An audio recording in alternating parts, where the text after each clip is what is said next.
Bom dia, a paz do Senhor a todos.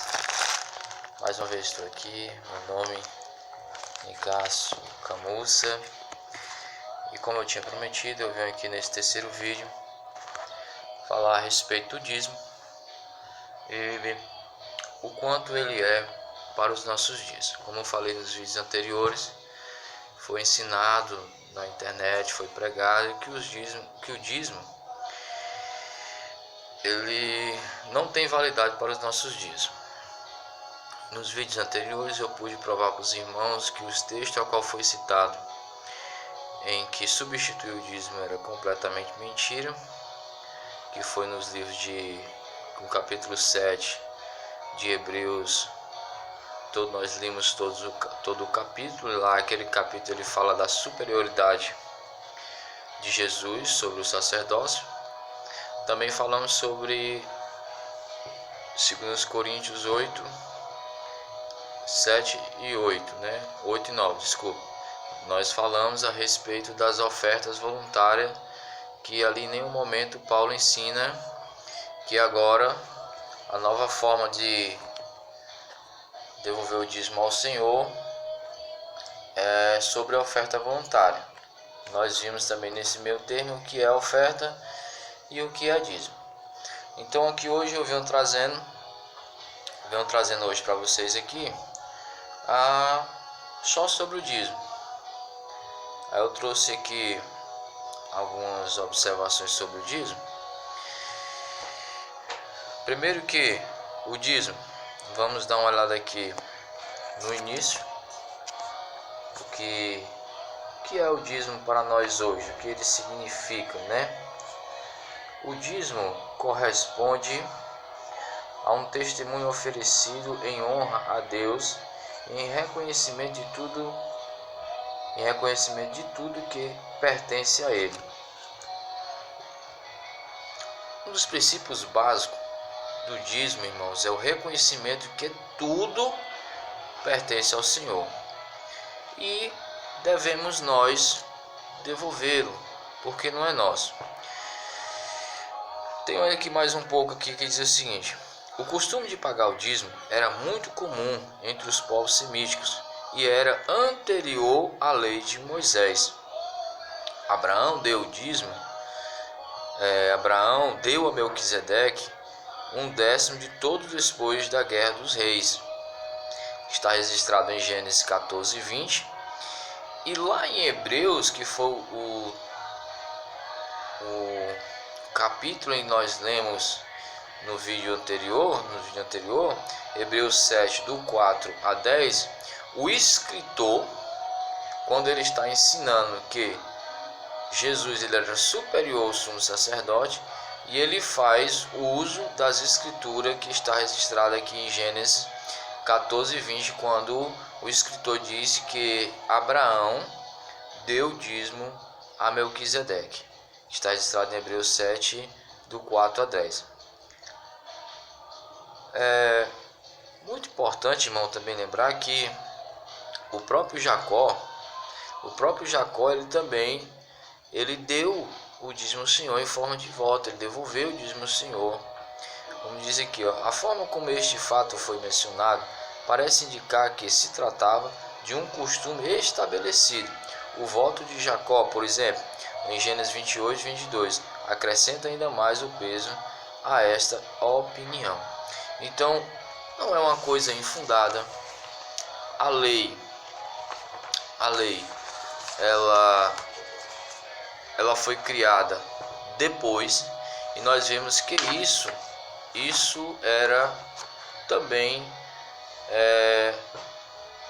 era antes da lei, durante a lei e continuou depois da morte de Jesus. Mas antes nós irmos para o Novo Testamento para que nós possamos ver isso, Levítico 27:30 ao 33 diz assim: e 1/10 de toda a produção, safra, fruto, azeite, vinho e de todos os animais deveria ser dedicado ao Senhor.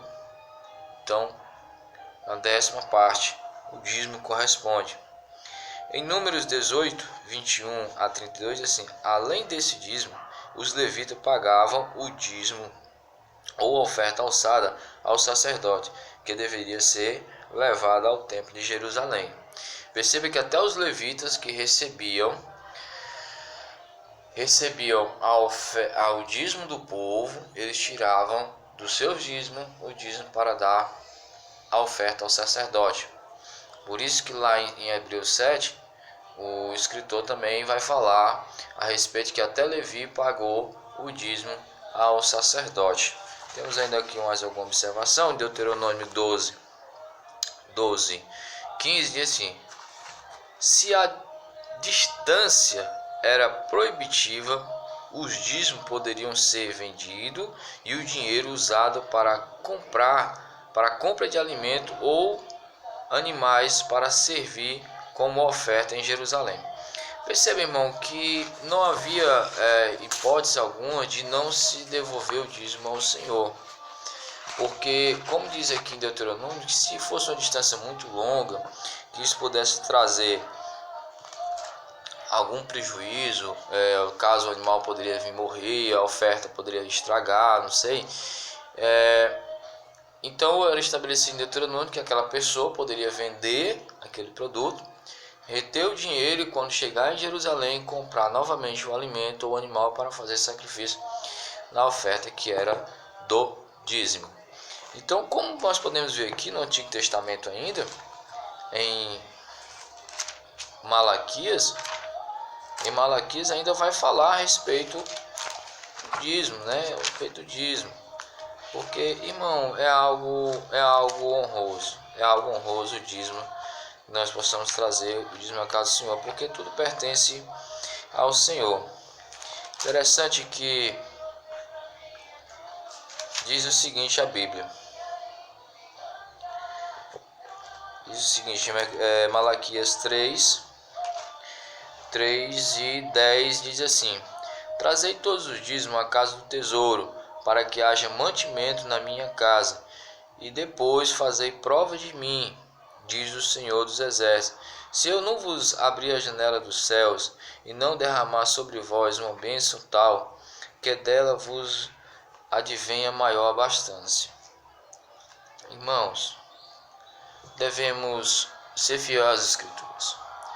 A Escritura ela afirma, a Escritura está dizendo, Malaquias, que nós devemos trazer o dízimo à casa do tesouro, para que haja uma maior abundância na casa, para que haja mantimento na casa do Senhor. Irmão, tudo nessa vida, ela precisa de dinheiro para ser administrado. Não que Deus precise de dinheiro, Ele é o dono do ouro e da prata, mas é necessário para que haja o mantimento. Se alguns pastores não cumprem esse mandamento, infelizmente, ele não usa de forma correta o dízimo que era para ser usado na obra do Senhor, na manutenção da casa, e ajudar os pobres de Jerusalém aqui, irmão, é ajudar os pobres irmãos da igreja, os necessitados da igreja, e acima de tudo, para manter e levar a palavra do Senhor até os confins da terra.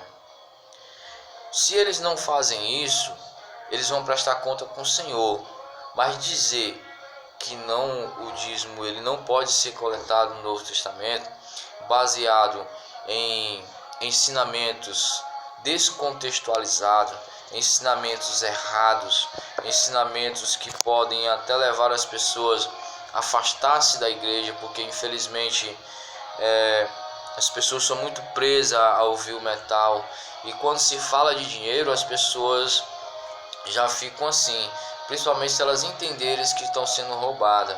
Você dizer que um pastor ou um líder religioso ele está roubando os seus membros pelo fato de ele estar recolhendo o dízimo, a qual é bíblico e é direito, eu acho uma afirmação muito forte, muito irresponsável. Mas como nós podemos ver aqui, vendo aqui para as Escrituras, vamos dar uma olhada. Nós vimos alguns textos de Deuteronômio, Levítico, vimos em Malaquias o porquê que nós devemos dar o dízimo, que é para que haja mantimento na casa do Senhor, para que sirva de administração na casa do Senhor. Então nós vamos aqui para Mateus no livro de Mateus 23, nós vamos ver claramente o Senhor Jesus, ele orientando o que nós devemos fazer a respeito do dízimo. Lembrando que já no 23, a epígrafe diz assim, Jesus censura os escribas e fariseus. Jesus censura os escribas e fariseus naquilo que ele estava fazendo de errado, não naquilo que ele estava fazendo de certo. Porque a censura, ela não é, irmãos, ela não é contra aquilo que é certo, mas sim contra aquilo que é errado. Como diz já no primeiro versículo do capítulo 23, diz assim, então falou Jesus à multidão e aos seus discípulos, dizendo, na cadeira de Moisés estão sentados escribas e fariseus. Observai, pois, e praticai tudo o que vos disserem, mas não proceda em conformidade com as suas obras, porque dizem e não praticam. Vamos entender esses 3 primeiros versículos aqui de Mateus. Jesus está dizendo que na cadeira de Moisés, ou seja, a liderança, está sentado os escribas e fariseus. E Jesus diz, olha, irmão, preste atenção, no versículo 3, observai, pois, e praticai tudo o que vos disserem, mas, mas não procedei em conformidade com as suas obras, porque dizem não fazem. Jesus, em primeiro lugar, ele está dizendo que nós devemos fazer tudo o que eles mandarem. Por quê? Porque eles eram mestres em mandar você fazer aquilo que era certo na lei, no entanto, eles não praticavam. Isso não é invalidar um mandamento. Como nós vamos ver aqui no versículo 23 desse mesmo capítulo, diz assim Jesus, para que nós possamos ter a compreensão desse texto aqui e entender ele plenamente. Ai de vós, escribas e fariseus, hipócritas, pois que dai o dízimo da hortelã, do endro, do cominho, e desprezai o mais importante da lei, o juízo, a misericórdia, a fé e a fé. Deveis, porém, fazer essas coisas e não omitir aquelas. Perceba que no versículo 3 Jesus está mandando nós fazer tudo que eles mandar, que os mestres, os escribas, os fariseus mandar. Por quê? Irmão, Jesus não veio para desestabilizar aquilo que Deus já tinha ordenado. Porque Deus já tinha ordenado a prática do dízimo desde Gênesis, lá com Abraão, bem antes da lei. A lei ela só veio fazer a confirmação. E outra coisa, Jesus está dizendo aqui, Jesus está afirmando, para quem diz que Jesus não manda você fazer isso, a lei está afirmando, Jesus está afirmando no versos 3, do capítulo 23 de Mateus, que nós devemos observar, pois, e praticar tudo o que vos disserem. Tudo que vos disserem. Jesus aqui tanto estava falando para os seus discípulos, como estava falando para a multidão, como estava falando para os fariseus. Então falou Jesus à multidão e aos seus discípulos. Os discípulos de Jesus sabiam dessa prática. Eles não pregavam, a gente não vai ver na Bíblia eles fazendo essa coleta de dízimo, mas no entanto eles sabiam disso, eles faziam isso, porque não era necessário os escrever. Mas aqui está dizendo, então falou Jesus à multidão e aos seus discípulos. Observai, pois, e praticai tudo o que vos disserem, mas não proceda em conformidade. Por quê? Porque eles diziam e não faziam. Jesus estava mandando nós obedecer o que ele estava dizendo, o que eles estavam falando. Mas no entanto, Jesus, como nós vamos ver nos versículos seguintes, até chegar no 23, Jesus começa a censurar os fariseus de todas as coisas que eles deveriam fazer, de como eles deveriam se limpar, se purificar. E no 23, Jesus está dizendo, ai de vós, escribas e fariseus hipócritas, porque dai, Jesus está dizendo que eles dão o dízimo da hortelã e do endro, do cominho, e desprezai o mais importante da lei, a misericórdia, o juízo e a fé. havia aqui vários aspectos, várias citações da lei que Jesus estava falando. Jesus diz que, ele deixa bem claro: porém, fazei essas coisas e não omitir aquelas. Jesus disse que nós devemos fazer, os fariseus deveriam fazer a prática do dízimo, mas nós deveríamos, fazer a misericórdia, o juízo e a fé. Nós deveríamos exercitar isso, mas sem omitir o dízimo. Irmão, é bíblico. Isso está no Novo Testamento e Jesus afirma, como eu mostrei para vocês. Temos ainda uma observação em Lucas 11:42, que é a confirmação desse versículo aqui, que diz o seguinte. Aqui veja que são duas situações diferentes. Aqui Jesus estava no meio da multidão, e aqui Jesus ainda na questão da censura. E ele diz aqui lá no verso 37 do capítulo 11: e estando ele ainda falando, rogou-lhes um fariseu que fosse jantar com ele. Perceba que Jesus estava ainda falando, confirmação, e o fariseu convida Jesus para jantar com ele. Nesse jantar, quando vocês forem ler os versículos 38, 39, 40 e 41, Jesus vai começar a falar de coisas que eles deveriam estar fazendo. E então, Jesus chega no verso 42 e diz o seguinte: mas ai de vós, fariseus, que dizimais a hortelã, o arruda e toda a horteliça, e desprezai o juízo e o amor de Deus. Jesus, irmão, mais uma vez eu vou dizer, está censurando aquilo que eles faziam de errado, não o que eles faziam de certo, que era dar o dízimo de toda a horteliça.